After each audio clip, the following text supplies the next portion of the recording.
እኔ ሊንዳን ያመጣኋት ሀይሚ እንድትረጋጋ ብዬ ነበር። ግን እኔ ደግሞ ባልጠበቅኩት ነገር ሀይሚ ፈጥና ቅዱስን ይዘው መጣች። በአጭር ጊዜ ታመጣለች ብዬ አልጠበቅኩም ነበር። ሰላም ቤተሰብ እንዴት ናችሁ? ደህና ናችሁ ወይ?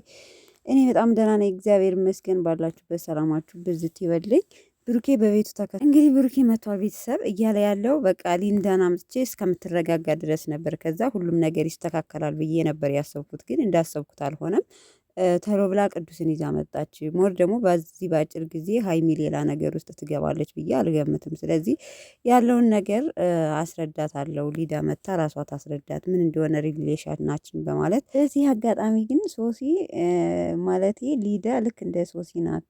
አለባበሷ ነው እንጂ ጥሩ ልጅ ናት እና ብዙም ባትናገሯት የተሻለ ነው ብሎ ተናግሯል ብሩኬ ማለት ነው። እና ያው ያለውን ነገር እኔ ለሀይሚ ልነግራት ስል ነው ማለት ከሊዳ ጋር ምንም አይነት ሪሌሽን እንደሌለን ልነግራት ስል በዛን ቀን ነው ቅዱስን ይዘው የመጣችውና እኔ ዙሮ ዙሮ እሷን ለማስቀናት ብዬ ነበር ያን ሁሉ ነገር ያደረኩት። ግን አንዳንዴ እንደምታስቡት አይሆንም ብሏል ማለት ነው። እና ሲቀጥል ያው ስለ ቅዱስ ምንም ነገር እንዳትናገሩት። ያው ብሩኬ ራሱ ማለት ነው ቅዱስ እንደምታስቡት አይደለም። እኛ ጋር በመሀልም ጣልቃ ቢገባም ቲክታክ ላይም ዩቲዩብ ላይም እንዳትሰድቡት ብሎ ተናግሯል። በነገራችን ላይ ደስ የሚለው ደጋግሜ የምላችሁ ቅዱስን እስካሁን አንድም ሰው እየሰደበው የለም። እንደውም ኮሜንት ላይ ቅዱስ ናፈቀን የሚልም ኮሜንት ማይቻለሁ። እውነት ለመናገር ልጁ በጣም ነው የተወደደው። ሰው እንግዲህ ያው ሀይሚ እየመታ ሀይሚን ለማናገር ሞክሯል ማለት ነው። ያው ስጦታው ግን ከውጭ እንደመጣለት ተናግሯል። ቤተሰብ እንግዲህ ያስጨነቃችሁ ይሄን ሰዓት ብራንድ የሆነ ሰዓት ማን የሰጠው ለብሩኬ ሊንዳና ቅዱስ ናት ሀይሚ ናት የሚል ሀሳብ ብዙዎቻችሁ ይገባ ይሆናል። ግን ከውጭ እንደተላከለት ተናግሯል።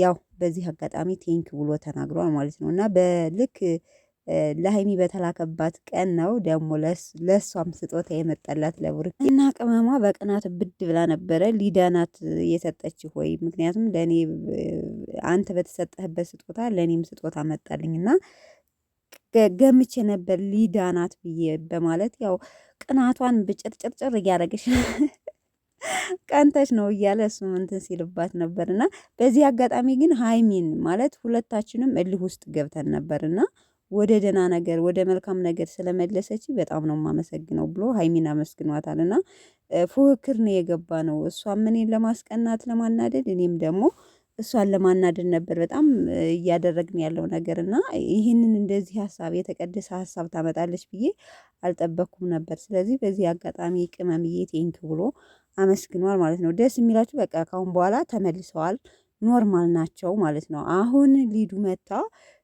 ያው ያለውን ነገር ንገሪያት፣ እኔና አንቺ ተመካክረን እሷን ለማስቀናት ብለን እንዳደረግን ብሎ ሲላት እንደዚህ ነው፣ አዎ እንደዚህ ነው የተባባልነው፣ ግን እኔ አፍቅሬሃለሁ ብላ ቆጭ ቤተሰብ ማለት ነው። ብሩኬ ተፈቅረሃል ተባለ። በቃ አፍቅሬሃለሁ። ልክ በቃ ድራማው እኮ ኃይለኛ ድራማ ነው። እንደዚህ አሁን ቱርክ ድራማ ላይ አታዩም? ቤተሰብ እንደዚህ አግዢኝ ለሆነ ፕሮሰስ ብለው ሲገቡ እሷ እንደምትወደው በቃ ትክክለኛ ድራማ ነው እየሰሩ ያሉት። ከምሬ ነው የምላችሁ። ይሄ ነገር እንደሚደርስ አታውቅም ወይ? እሷ ታፈቅረኛለህ ብለህ አላሰብኩም ወይ ነበር የሚል ነበር የሀይሚ ምላሽ። እንዴት እንደዚህ ሊሆን ይችላል? ብሩጌ ደንግጦ እንዴት ልታፈቅሪ ትችያለሽ? ከየት እንዴት አልፎ ማለት ምንም አይነት ሪሌሽን ሳናሳልፍ አብረን እንዲህ ልታፈቅሪ ትችያለሽ ነበር ያላት። ሊዱ ደግሞ ሳላስበው ነው በቃ እኔ ያላሰብኩም አፈቅራለሁ ብዬ ግን ወደድኩ። ምን ላድርግ? ልቤ ነው የወደድህ ብሩኬ። እንዴ እንደውም ከብሩኬ ተጠግታችሁ ብሩኬን ማታፈቅሩ ነበር ባታፈቅሩት ነበር የሚገርመኝ ማለት ነው። እና ለማንኛውም ግን ያው ሀይሚ እንግዲህ ሴት ልጅ ነኝ እሷን መረዳት አለብኝ በማለት እዚህ ውስጥ ስትገባ ራስህ ያስገባት አንተ ነህ ስህተተኛ።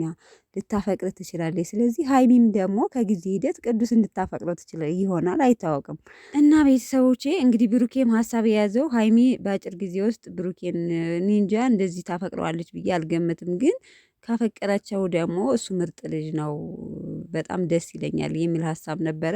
ስለዚህ እንግዲህ ብሩኬ ሀይሚ ቅዱስን ባታፈቅረው እንኳን ቅዱስ ሀይሚን ሊያፈቅራት ይችላል፣ አይታወቅም ቤተሰቦች። ስለዚህ ሀይሚን የሚያፈቅራት ካለ ሊዱ ሀይሚን ቅዱስ ካፈቀራት፣ ሊዱ ደግሞ ብሩኬን ካፈቀረችው ማለት ነው ብሩኬና ሀይሚ እንዴት ነው የሚገናኙት ነው? ለማንኛውም ቤተሰቦቼ እንግዲህ እስኪ ያው በስተመጨረሻም እንዴት እንደተለያዩ አይታችኋል ማለት ነው። ለማንኛውም እንግዲህ ብሩኬ ሊዱ ስላፈቀረችው ሊዱን ግዴታ ከሊዱ ጋር ይሆናል ማለት አይደለም። የእሷን ደግሞ አይምሮን መንካት የለበትም። ምክንያቱም ሀይሙም ደግሞ እንደዛ እንዲያደርግ አትፈልግም። እሷም ሴት ልጅ እስከሆነች ድረስ ማለት ነው። ለማንኛውም እንግዲህ እስኪ ይመቻችሁ ቤተሰቦቼ። ያው ግን ሰላም ኖርማል መነጋገራቸው ሀይሚና ብሩኬ በጣም ደስ ይላል። ሲቀጥል እንግዲህ ነገ ደግሞ እንጠብቃለን ቤተሰብ። እስከዛ ድረስ ባላችሁበት ሰላማችሁ ብዙ ይበልኝ። ቪዲዮን ላይክ ማድረጋችሁን አትርሱ። ባይ ባይ